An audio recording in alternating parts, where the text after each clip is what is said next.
Final hours of the election campaign are now upon us. Party leaders have spent the day dashing around the country to reach as many voters as possible before the polls open tomorrow morning. From London to the Midlands, the Prime Minister has called for a vote for the Conservatives and called it a vote for stability, insisting only she can get a good Brexit deal. If we lose just 6 seats, the government loses its majority.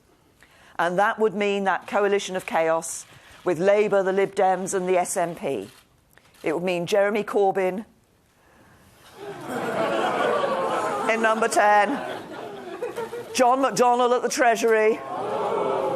And what a combination that would be. We know they would wreck our economy.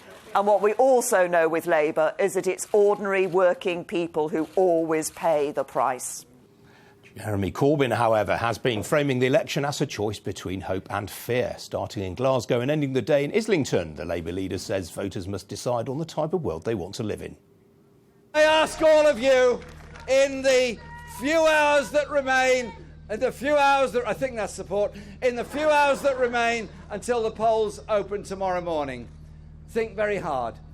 Talk to your friends, talk to your neighbours, talk to everyone in the community of the choice before us tomorrow. To me, it's a choice of the kind of world, kind of country we want to live in. It's a choice of this or cuts, closure and privatisation. It's a choice, quite simply, of hope or fear.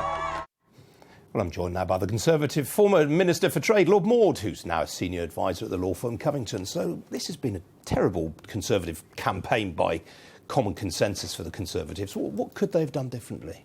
Well, I mean, when you start with a 20-point lead in the polls, the general rule is don't do anything that is... You've only got downside, so be very careful. I think Roy Jenkins, before the 1997 election, said all Tony Blair had to do was carry this priceless Ming vase across a slippery floor without dropping it.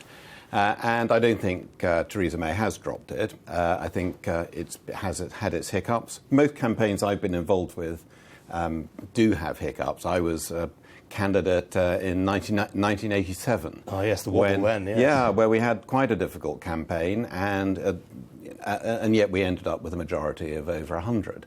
And so what people remember afterwards is not the campaign. They remember the result. And I would be optimistic that the Conservatives will get a decent majority tomorrow. And I think it's really important that they should, because, you know, this Brexit negotiation is a huge thing for the country and for our partners in Europe. And, you know, if there is any sense that in our counterparts, in those negotiating from the EU side, that the Prime Minister might be pushed off course, that there might be a sense that, you know, if they're just tough enough, they might have another go, another referendum, and reverse it, then all the incentives are for them to be very hard-nosed and make no concessions whatsoever. And yet the right result, both for Britain and for the rest of the EU, is to have a sensible, pragmatic approach that maximises the trading ease, removes friction, makes it continues for it to be a very open and interlinked economy. But for that to be the outcome, Theresa May needs to be able to go in with a strong mandate and a big majority behind her. Now, you mentioned Brexit there. The OECD has this afternoon warned on the UK's economic prospects in the event of a hard Brexit. I mean, what sort of outcome do you think she's really genuinely capable of obtaining? Well, we'll have to see. It's not entirely in her gift. It takes two to negotiate.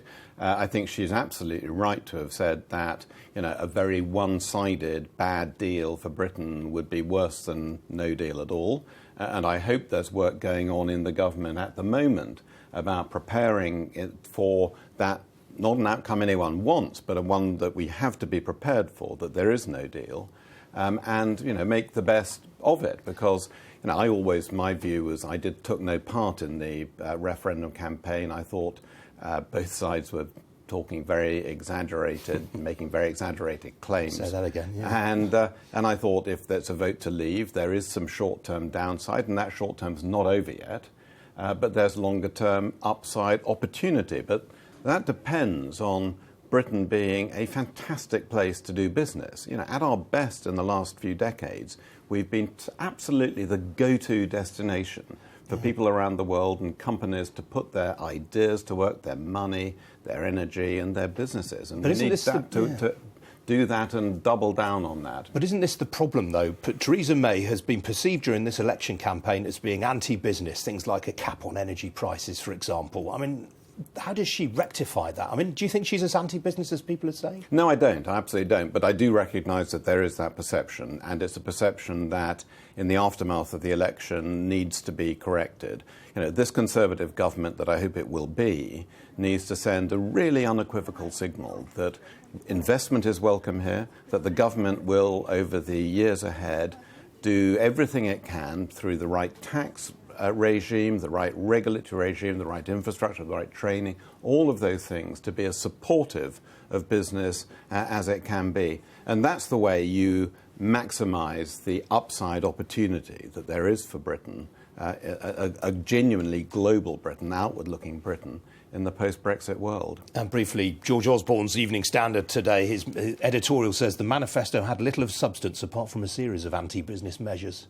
Well, no, I don't think that's fair. I mean, it had a number of things in it, probably rather more than was prudent. But, you know, I mean, this has to be a government that is unequivocally pro-business, in favour of lower taxes. You want this to be a place where people and businesses don't mind paying tax because they feel it's fair and proportionate. All right.